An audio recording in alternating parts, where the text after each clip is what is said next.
Hello and welcome to the home of the Ghost Owl, and we're back for some more look at our Warhammer The Old World content, going through the rule book, and we've now reached the War Machine section. But before we start, I want to put a shout out to the Silver Rose 77 and James Brennan for pointing out an error that I made previously, and that was on the universal special rule, which is to do with multiple shots and also impacts a bit that we talked about within the weapons section, which is I misinterpreted how it was written, which is I was accumulating the -1 to hit modifier. So first shot at normal ballistic skill, second shot -1 to hit, third shot -2 to hit. Now, in looking at what they said, rereading the rule, and consulting a friend of mine who actually works for Games Workshop, they are indeed correct. I did misinterpret the rule, and it is a blanket -1. So first shot, normal ballistic skill, second shot -1, third shot -1, fourth shot -1. So you're only ever at a -1 to hit when using those multiple shot weapons. So I hope that clears that up. Thank you very much for pointing that out, guys. Okay, so moving on then to the War Machines. What have we got? So let's start up with basing with our nice little Doom Diver you can see there. So although War Machines and crew are treated as a single model, the models are often based individually. War Machine's profile will give a base size for both the War Machine and its crew, and the benefit of basing the things individually is that for each wound the crew loses, you can remove one of the crew as a reminder. During deployment, the crew are placed into base contact with the War Machine. Individual crew are ignored for the purposes of measuring and line of sight. You measure directly to the War Machine. Now, you can make a War Machine and crew in a diorama. There's no problem with doing that. It's absolutely acceptable. The one thing you could consider, if you want to make some sort of diorama where you've got all on one base, is you could magnetize the individual crew onto that diorama so that you can still remove them. It's an option if that's something you want to do, but there is no requirement to do that. And of course, just like with big monsters and stuff, you can always use a dice to remind you of wounds taken. Okay, so starting up with our bolt throwers. Yes, we've got a nice dark elf one there, given that they're one of my favourite factions. So a basic bolt thrower has a range of 48 inches, no minimum range. It's a strength 6, AP -3. Special rules, it has cumbersome and move or shoot, which is pretty typical of nearly all War Machines. It has the multiple wounds 2, which is pretty nice, and it has the special rule through and through, which we'll go on to. You've then also got a repeater bolt thrower, exactly the same stats and the same special rules, but with the addition of rapid fire. So the through and through, this is the bit that really makes it the bolt thrower a bolt thrower from a War Machine perspective, and that is essentially you're firing these giant spears, and when you hit the unit, and you're hitting a unit that has multiple models in it, you score 1 hit for each rank that the unit has. Now that's if you're shooting from the front or from the back. If you are hitting the unit in the side, it is 1 hit per file. So, you know, because of the angle that you're shooting at. So essentially, you've got this giant spear and it's going through multiple ranks and hitting multiple people. Now, however, for that, you do suffer a -1 modifier for strength for each hit after the first. Now, in thinking about how this would be intended, and taking into account the note it makes of the bottom where the strength goes to 0 and has no effect, and not wanting to make the mistake I made with the multiple shots, I believe this is an additional -1 for each rank. So, for example, the first rank, or the fighting rank, would take a strength 6 hit, the second rank would take a strength 5 hit, and the third rank would take a strength 4 hit, and so on. So that is how you're going to get multiple shots. So bolt thrower does still have some value against units that have multiple models, though clearly at strength 6 with AP -3 and the way it shoots using ballistic skill, I would suggest that, you know, certainly bigger monsters, characters, that sort of thing are going to be the best value targets. Also at multiple wounds too, you know, if you're shooting units that have monstrous infantry, monstrous cavalry, so anything with multiple wounds is probably going to be the best target. But if you don't have a target like that to shoot at, shooting at a unit obviously still viable. But let's, you know, unless you're shooting some really weak unit and you're rolling particularly good, you know, how many hits and casualties are you going to score, you know, and how deep a unit's going to be. I mean, in most of the time, you're going to be hitting units at the front, most of the time, in which case, you know, I'm looking at a lot of sort of combat units and even missile units. You know, how much need is there to have more than 2 to 3 ranks at the most? So you've got to think about the number of hits you'll get. Now, if you have a repeater bolt thrower, you do get the option to rapid fire instead of shooting normally. So it's the same range of 48 with no minimum. However, your strength has dropped to 4 and you have an AP of -1. So reduced strength, reduced AP. They do get an armor bane of 6. So on 6s to wound, you can get an AP of -2. Cumbersome move will shoot the same, but you do get multiple shots this time. So you get D3 plus 3 shots. So, you know, if you've got a repeater bolt thrower, and you're going to be shooting infantry units or cavalry units, then I would suggest probably the multiple shots is the way you want to go. You're going to get a minimum of 4 hits. You're going to get an average of 5, and that's probably going to be better than piercing those ranks. So repeater bolt throwers are, you know, really good because they've got the flexibility.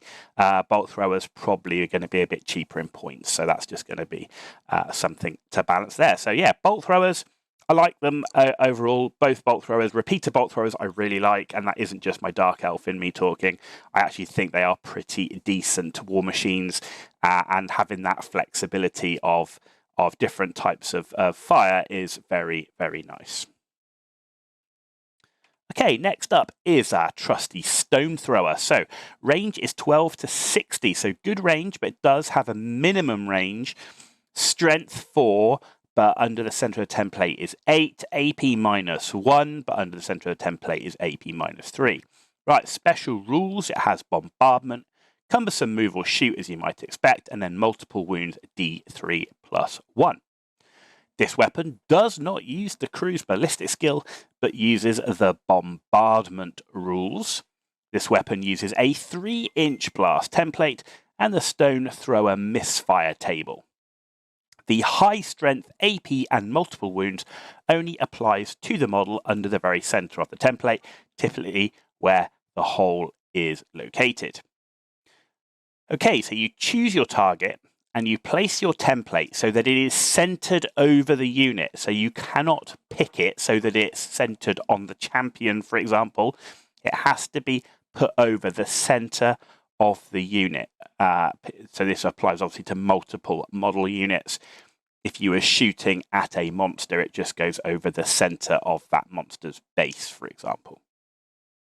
So you roll the scatter and artillery dice, and if you happen to roll a misfire, you're unlucky, and you roll on the misfire table with 1d6. If you roll a hit, the shot lands exactly where the template is centered, and you are celebrating. Now, if you roll an arrow, then the template will move in the direction of the arrow, the number of inches which is identified on the artillery dice. Any model whose base is even partially under the template is either, so is either hit automatically on a 4+. How does that work? So if your base, if the unit or the model's base is fully under the template, he's hit automatically.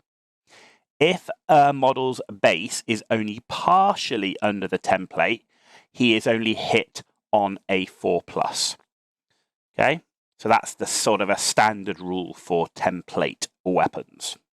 Indirect fire, so a weapon using the bombardment special rule, does not require line of sight to the target. However, if you do not have line of sight, the shot is not as accurate. So there is benefit to making sure you do have that line of sight. If an arrow is rolled, you scatter as normal.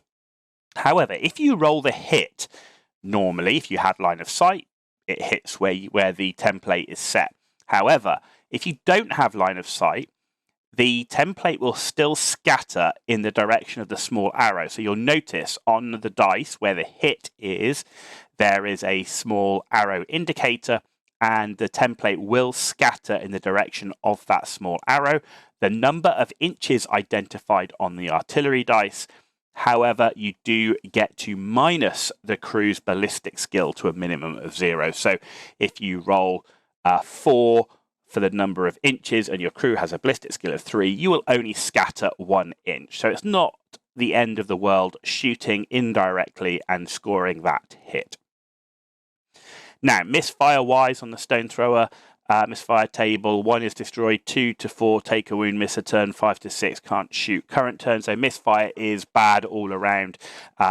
You know, if you're looking at average rolls, you're at least going to be missing. Well, there's nothing that allows you to shoot in the turn, but you're most likely going to be missing the next turn and probably taking a wound as well. So war machines with these misfire tables are a bit of a problem because you always risk, destroying yourself or taking wounds, and that's why those bolt throwers can be particularly nice, because they don't have a misfire table. Right, next up. Cannon. So cannon range 48 inches, no minimum, with a strength of 8 and an AP -2, coming with armor bane 2, cannon fire, cumbersome, move or shoot multiple wounds D3. And then you have the great cannon, typically used by the Empire, and that is a range of 60, a strength of 10, an AP of -3, and again with the armor bane, cannon fire, cumbersome, move or shoot multiple wounds D3 +1. So cannons, when you look at those stats, what are they there to do? They're really good at killing characters and monsters, right? They're really good at killing characters and monsters. They've got the strength. They've got the multiple wounds. You know, if you got a Hydra running towards you or something like that, a cannon is not a bad option to take the thing down. Now, cannons do not use the crew's ballistic skill. Instead, they use the cannon fire rules, and this weapon uses the black powder misfire table. So like with the stone thrower, you always are at risk of blowing yourself up, or at the very least, not shooting and missing a turn. Now, how do you shoot it? You choose a target in line of sight. So there's no out of line of sight option for this. It has to be in line of sight. But you don't have to choose a model. You can choose a point on the ground, and it is useful to have a little marker. So whether you make yourself a nice little cannonball marker that's kind of hitting the ground, or whether you just use a coin or whatever you want, but have a marker that you put, and that is the target for the cannonball. Now then, you roll the artillery dice. If you roll a misfire, yes, you roll on the black powder misfire table. Ouch. If you roll a number, you move the impact point away from the cannon that number of inches. Right, so you've put your little marker down, you roll your artillery dice, not the scatter dice, just the artillery dice, and you're going to get most likely a number, and that number is going to then, essentially, you're going to move the cannonball forward away from the cannon that number of inches. So the impact point, that's why they say that you don't have to target a unit, right? Because you might want to drop your cannonball like the initial impact point, say 4 inches short of the target, on the assumption that it's actually going to move forward 4 inches and land on the front rank, for example. You know, that's what you'd be thinking of. However, it also then bounces. So once you've identified that impact point, right, which is your marker, move forward the number of inches. That's where the cannonball hits the ground. It will then bounce along the ground, right? So you roll another artillery dice. If you roll a misfire, you don't blow up, so that's fine. The cannonball essentially just digs itself in the ground and it just stops. So if you've hit the unit, it will still hit the model that it impacted, right?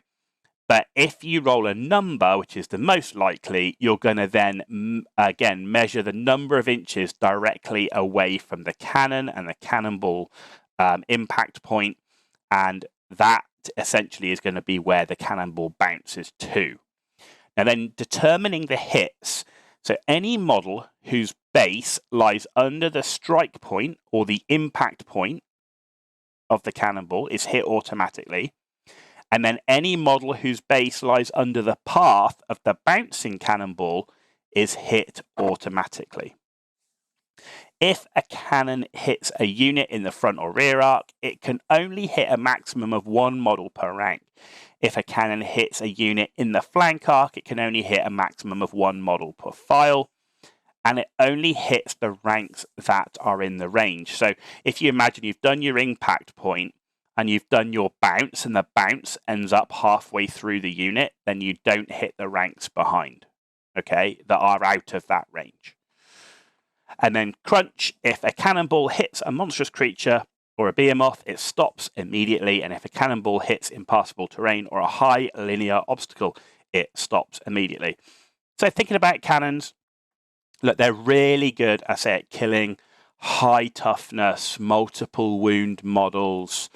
They've got that good AP, they've got the good strength. When you look at only being able to hit one model per rank, are they great at taking units out? Well, they're not the best thing that you could do to take out a unit, but if you've got a unit that's got particularly high armor saves, so I'm thinking, you know, a unit of heavy cavalry that's barded, for example, even a unit of like something like Chaos Chosen or you know, something that has a lot of armor, full plate armor, shields, that sort of thing, then the cannonballs are really good for that because they've got that really high AP.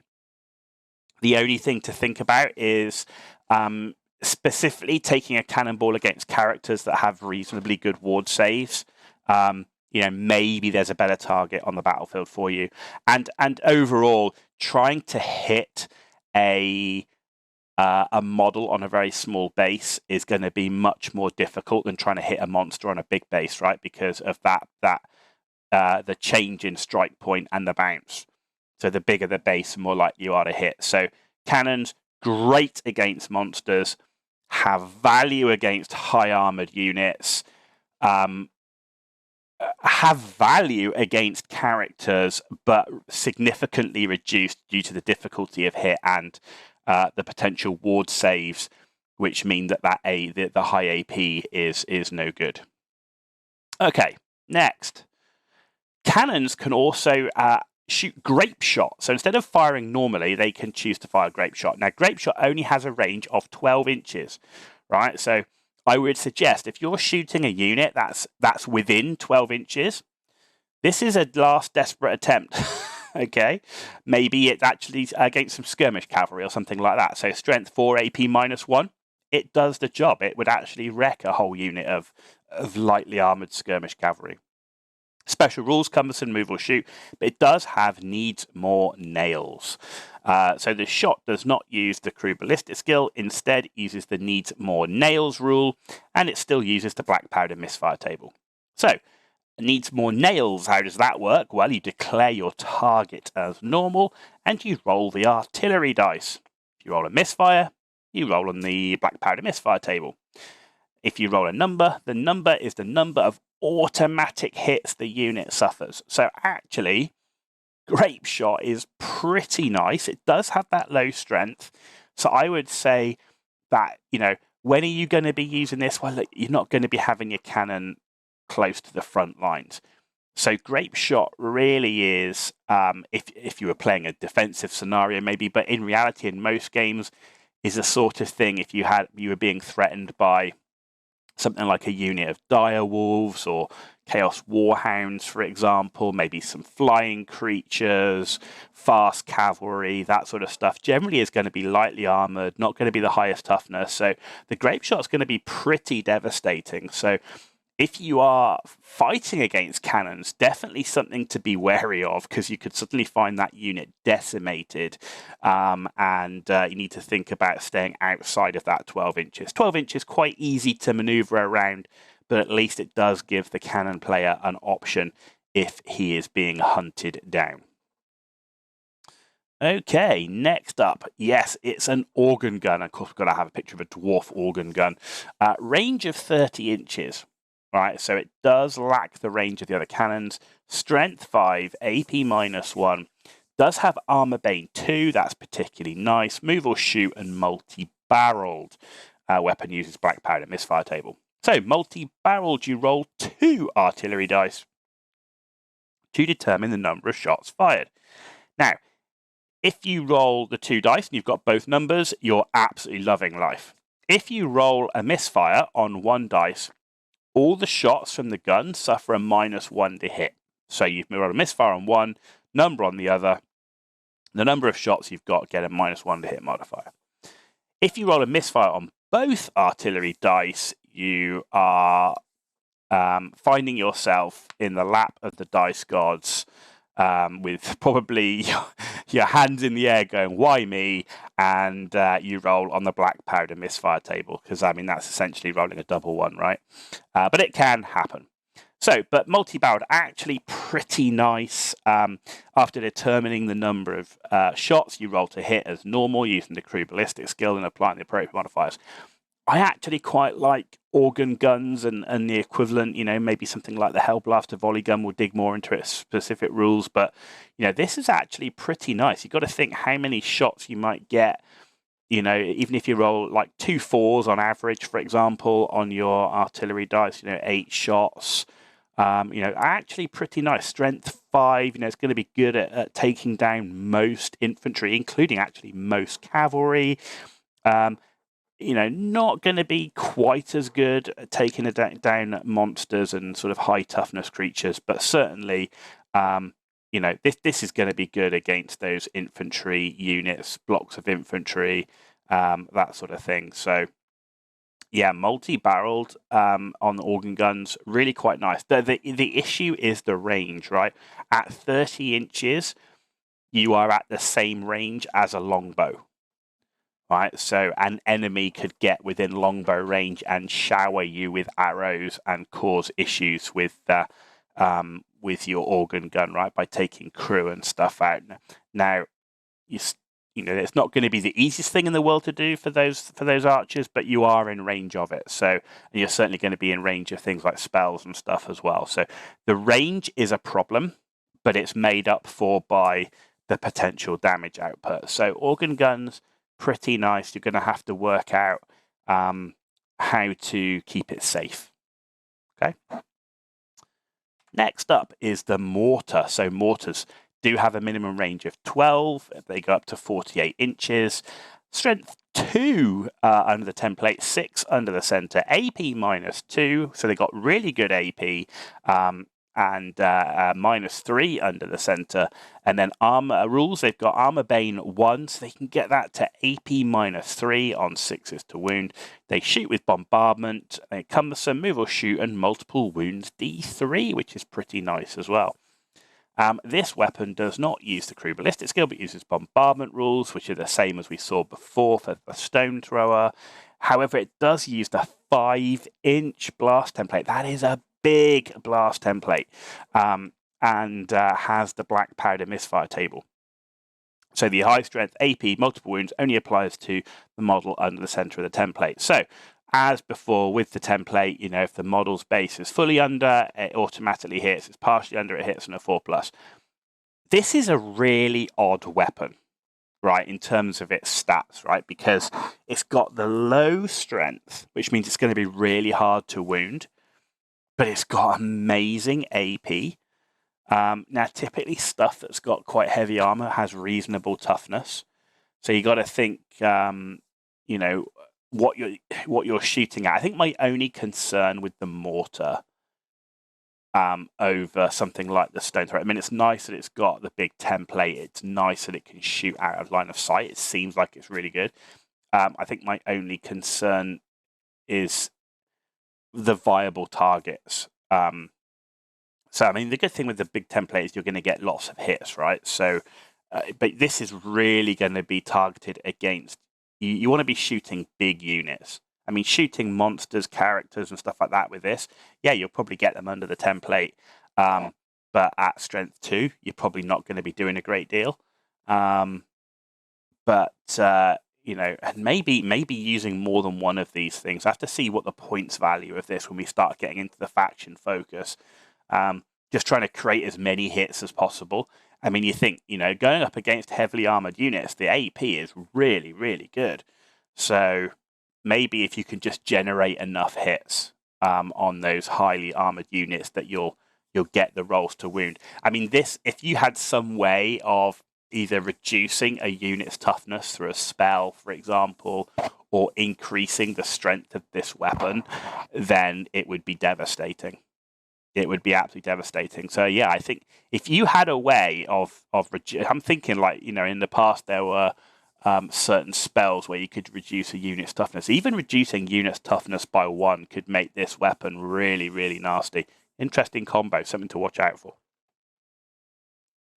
Okay, and the final war machine we're going to be looking at, we've got a nice dwarf version here, which is the Fire Thrower. A range of 12 inches, a strength of 5, and AP -1. Special rules: it has column of fire, cumbersome, flaming attacks, move or shoot. This weapon does not use the crew ballistic skill, but uses the column of fire rules, and it does use the black powder misfire table. So, column of fire. Use the flame template, starting with the narrow end in base contact with the firing model. Then move the desired number of inches away from the firing model up to its maximum range measured from the narrow end of the template. So you can move the template up to 12 inches away from the front of the barrel. Now, once the flame template has been placed, you roll an artillery dice. If you roll a misfire, you're on the black powder misfire table.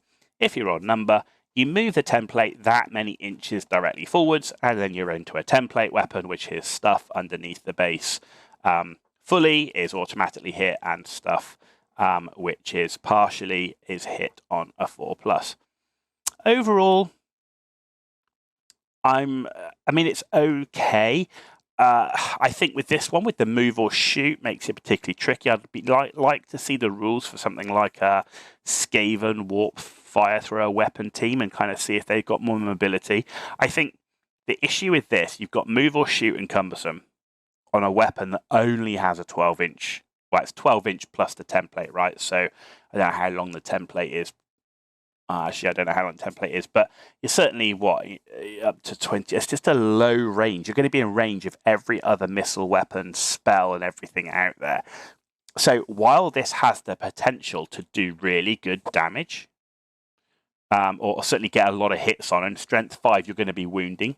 Heavily armored targets are not going to be great, but you know, a lot of core infantry out there doesn't have particularly heavy armor. So if you've got an armor save of 5 with heavy armor, for example, and you're taking a -1, you're saving on 6s, you're going to get some kills, right? And strength 5, you're going to get the wounds through. I think the issue for me is just that range. Even with the ability to move it, you move the template 12 inches. You've then got the length of the template itself, right? That's the actual range of the weapon. Plus, then the template will move forwards, which causes you accuracy issues. You might get lucky, roll high, and get the template going, but how are you going to actually play that with a law of probability where you want your template to start? So it's a difficult one. The Fire Thrower doesn't jump out at me straight away as being something. I mean, it's one of these weapons that feels really swingy. I mean, all of the war machines are swingy, right? Because they've got scatter and artillery dice. They'll either pop off and do huge damage, or they'll miss, or blow themselves up even. But The bolt throwers are definitely ones I like the most. That would definitely be my type of weapon, despite someone that likes a gun line. I like the flexibility of cannons, the option with the grape shot, the high damage, their clear roll at taking down monsters. I like the organ guns because of their real potential of damage. The mortars, kind of iffy for me, just with that really low strength, and this fire thrower. Again, iffy for me with the low end of the range for a war machine, and the fact it's still cumbersome and move or shoot, right? So there we go. That brings us to the end of the war machines. I hope you guys enjoyed the video. I'm someone that does tend towards gunline armies, though, you know, if you look at what I'm playing, when I'm playing a lot of elf stuff and things like that. The only army that is a flip side of that is my vampire counts armies, of course, which shooting is not really their thing. But you know, when I'm playing things like my dwarves or playing things like say my elves, I do tend to take quite a lot of missile units, war machines. Yeah, there's some definite value in this. There's definitely some value in the war machine. So I hope you've enjoyed it. I certainly enjoyed going through these. Obviously, we're going to dig more into them in the faction focus and see the special rules for each army, which could significantly change our opinion on the war machine for that particular faction. If you like this video, give it a thumbs up. If you didn't, give it a thumbs down. Let me know why in the comments down below. And if you want to see more content, hit the subscribe button. It's totally free. I really appreciate everyone who's done it so far. You're massively, massively helping me out. It's like it's totally free. It takes you a few seconds to do, and I say it's a really huge deal for me. So if you do like the content, you do want to see more, please do hit that subscribe button. You've been watching The Ghost Owl. Tune back in where we start to take a look at setting up the battlefield and battlefield terrain.